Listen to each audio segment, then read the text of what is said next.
I guess we're in wait and see approach to see how markets react to those announcements from Liz Truss. We are indeed. I mean, this is a Prime Minister who gave an urgent press conference assembled before UK media, an extremely short, very rare short statement, then only took 3 questions from the assembled press. And those questions, Delano, were these.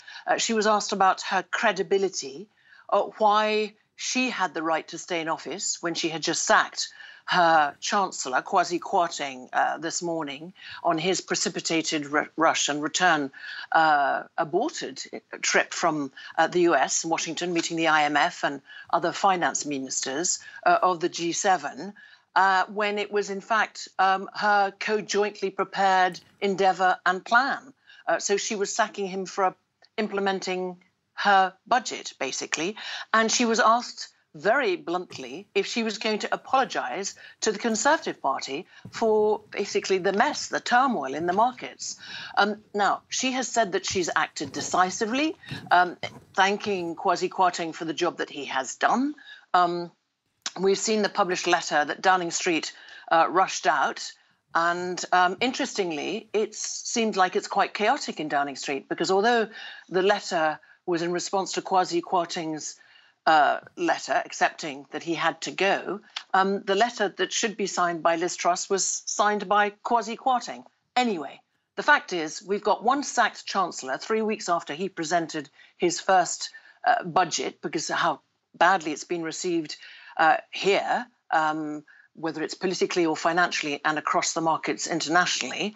And we've got a new Chancellor who's an ex-Health Secretary, Jeremy Hunt, who Liz Truss says is exactly on the same page as her, wants growth and low taxes. We haven't heard directly from Jeremy Hunt himself, and we will see how the markets react. Already, I can tell you that the main opposition party, which, by the way, is between 15 to 33 points ahead in the polls, which would mean a landslide if there was to be an early general election soon, they are not at all convinced and say that this Prime Minister has to go and that the government is in meltdown and has lost control of events. I mean, to be quite honest with you, Benedict, watching the question and answer session of that press conference was very difficult. You saw Liz Truss clearly very uncomfortable. She had two things which she wanted to repeat. That was high wage, high growth, and she said that ad nauseum. What happens now?